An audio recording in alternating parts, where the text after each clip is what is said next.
amazing, and she remains that way to this day. So anyway, all that to say, there was no lust there. Yeah, when we were kissing and stuff, that was hot. I'm saying, sure. But however, There's it wasn't passion. about. There's a difference between Yeah, passion there was and definitely love. some passion. Yeah, there's some Oh passion. yeah, there was passion, and there is passion. Yeah. However, there was at the time, it wasn't about like, what can I get from this girl? What can I get from this chick? From this, this piece of meat. It wasn't anything like that. Got you. Okay, Nola. Reiterate that question. So the question was, what kinds of behavior happen as a result of acting on lust as opposed to not acting in love? You have inappropriate touching. You have inappropriate thought processing. You can care less about the other person's feelings. You don't care what their thoughts are. You don't care how they really feel about you. You just really about self-gratification. You're about just pleasing the flesh. And the bad thing about pleasing the flesh is sometimes you get something that you can't get rid of. And that's all because you didn't take the time to get to know that person. And that person probably would have told you, and I'm just throwing this out there, that I have AIDS. But because you looked at me like a piece of meat, and because you didn't take the time to get to know me, and because you didn't care that I got, my husband came home and gave this to me, and I didn't want to hurt nobody else, but because you looked at me the same way my husband treated me, I'm going to keep my mouth closed and I'm going to give you the same thing he gave me. So now, and I'm painting this graphic because most of the time, these are cases that happen all the time. Is we look at people, and it's not just a man looking at a woman. This is vice versa. Sometimes we become bittersweet because we're just looking at ourselves and what we want to do. Yes, there are a lot of beautiful women. God has placed curves on these women to appease the man, and so that the woman can keep the man's attention. Our attention span is very short. So the curves that he put on a woman so that you can desire that woman that you put your eyes on, not to lust after, but to desire her. And when you talk about desire, you talk about caring, you talk about consideration.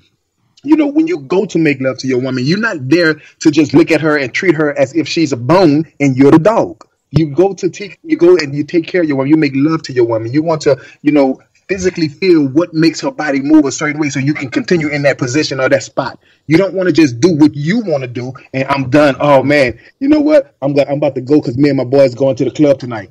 Oh man, dude, let me piggyback. Oh, go ahead.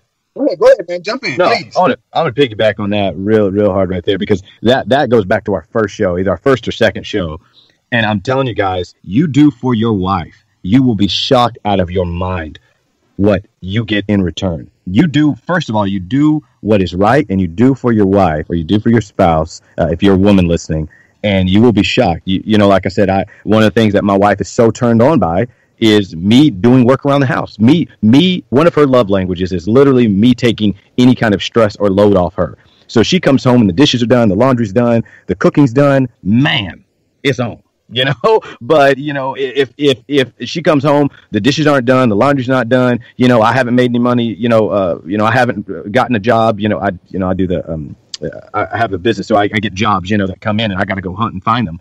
But I didn't get a job today. I haven't done any cooking, cleaning, none of that stuff. House is a wreck, and then I'm like, hey, baby, you want to get, come on, give me some. She's like, what? Don't get me wrong, she still might want to be sweet to her husband, but she's like, I'm not in the mood. I'm not in the mood. You're going to have to do a lot more work right now because I'm not turned on. But if I'm on my game and I'm like, you know what? I know she loves this. I know she loves this. I know she loves this. Oh, baby, I got an XYZ job today. Oh, I didn't get a job today, but I did this kind of marketing. I did this kind of, this XYZ today. Oh my gosh, that's so amazing. You know what I mean? So just doing for somebody else, man, you'll get paid back tenfold if you're just trying to do it for yourself. And let me say this. Right quick. This is all the 70s. There was a young lady that I dated, and we was both dating, and we came together one night, and she said that she didn't want to. I asked for it, but I asked for it in a way that I was lusting. I just wanted sex, and she gave it to me. And let me tell you how it backfired. Now, it can only be done with somebody that really care about someone. She gave herself to me, but she laid there. She didn't participate. And when I got up, I felt as if I just raped somebody. Mm-hmm. And it was because my desire for lust it wasn't to satisfy her. It's just I just wanted to get rid of something, didn't know what it was, and she didn't want to. And I wanted, and I begged, all because I just wanted my way. And she laid there. And I tell you, that was the most hurting thing. I didn't even sleep in the same bed. I actually left and went and slept on a couch.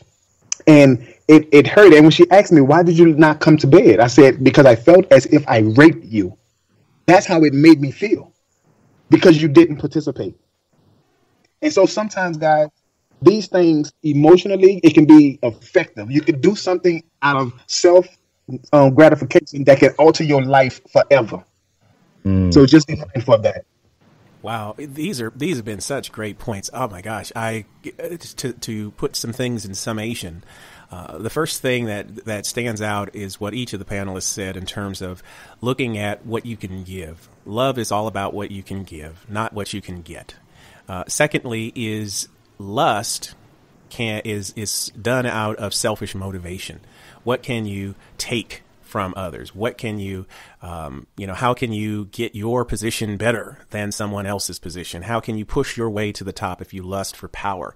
How can you push, grab more money in a deal if you're lusting for money?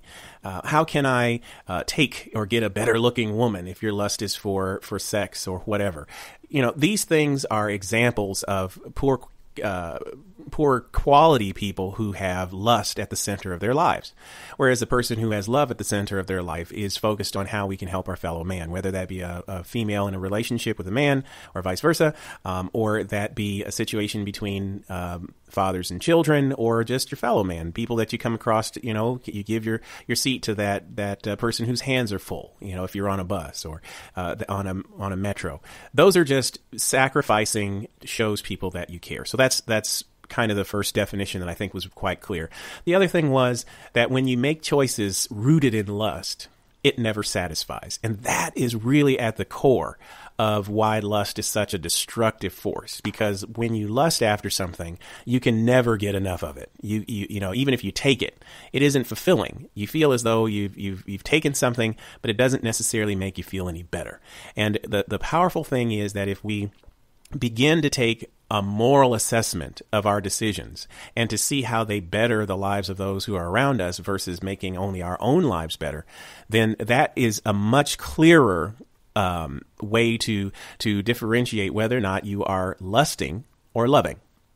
And at the end of the day, that's really the most important, I think, take-home message, that we do things out of love for those that we care for. And if we love, our fellow man, our world gets better. If we are out to take, then our world gets worse. This has been Conversations from the Cave. I'm your host, Kirk Kennedy. Join us on all of our social media outlets, including Facebook, by searching Conversations from the Cave. We're also on YouTube, iTunes, and Spreaker.com. Feel free to subscribe so that you can get all of the latest updates on our shows. And when we do live events, you can be in the mix. Again, Conversations from the Cave. Until next time, bye-bye. Conversations from the Cave is brought to you by the Alabama Cornea Care Center, Northern Alabama's first irregular cornea, keratoconus, and scleral lens referral center, specializing in the management of degenerative cornea disease and complications resulting from refractive surgery. For more information, you may visit them on the web at alabamacorneacare.com. The Alabama Cornea Care Center, helping patients see the light of the world. Conversations from the Cave is a production of the Provox Media Group. For more information or to share your questions or comments, visit our podcast Facebook page by searching Conversations from the Cave. The views expressed on this program are the personal beliefs of the panelists and do not necessarily represent the beliefs of the Provox Media Group or its sponsors. Join us next time for more real talk from real men. Conversations from the Cave.